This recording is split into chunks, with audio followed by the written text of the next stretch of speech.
అండి, welcome to Rudramma kitchen. చూడండి ఎంత బాగుంది, గుడ్లు ఇది ఎల్లిపాయలు ఎంత మంచిగా కనిపిస్తున్నాయి కదా. టేస్ట్ కూడా చాలా చాలా బాగుంటుంది. మీరు కూడా ట్రై చేయండి, కామెంట్లో పెట్టండి. మేము వీక్లో ఒక్కసారైనా కంపల్సరీ ఇది చేస్తాను. తోటకూర హెల్త్కు చాలా మంచిదని చేస్తాను. ఈరోజు నేను తోటకూర టమాటా తెల్లుల్లిపాయలు వేసి కూర చేస్తున్నాను. బాగుంటుంది. ముందుగా తోటకూర ఇది వాష్ చేయాలి. తెల్లుల్లిపాయలు, ఒక ఆనియన్స్, ఒక టమాటా, 5 పచ్చిమిర్చి.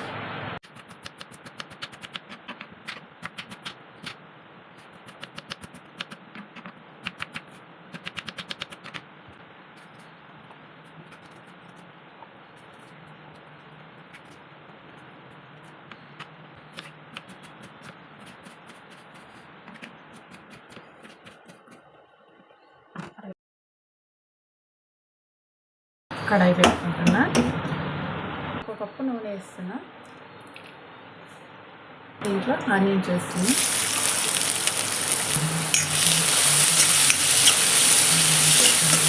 కొద్దిగా ఉప్పు, కొంచెం పసుపు వేసుకోండి. కొద్దిగా మగ్గినాక ఇప్పుడు పచ్చిమిర్చి వేసేస్తాను.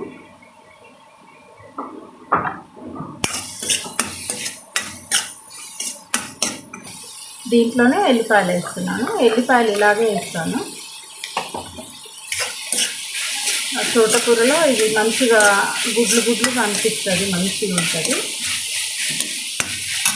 తోటకూర చిన్నగా కట్ చేసి వేసుకుంటాను. సగం స్పూను కారం వేసుకోండి.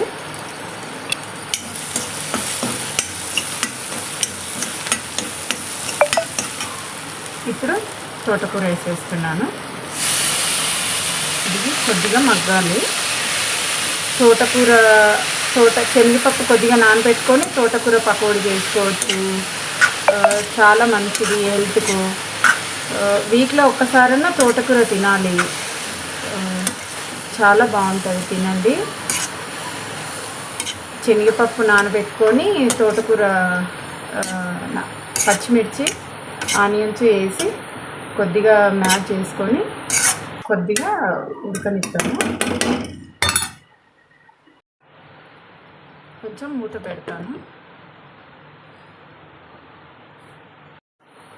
మూత తీస్తున్నానండి.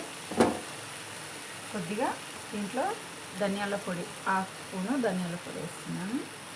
దీంట్లోనే ఇప్పుడు ఒకటి టమాటా తీసుకున్నాను కదా, అది వేస్తున్నాను. ఇప్పుడు వేస్తే మంచిగా మగ్గిపోతుంది.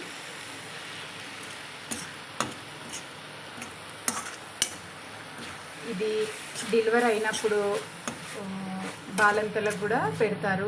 పాలు బాగా వస్తాయి పాపలకని పెడతారు. మా మమ్మీ పెట్టేది మాకు ఇట్లా. చాలా బాగుంటుంది. ఎల్లిపాయలు వేసి మరీ పెట్టేది. కొద్దిగా ఒక 2 నిమిషాలు డక్కన్ పెట్టేస్తే, మూత పెట్టేస్తే మగ్గిపోతుంది. చూడండి అయిపోయింది.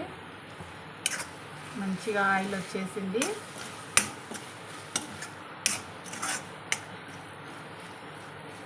ఇది ఎవరైనా తినొచ్చు.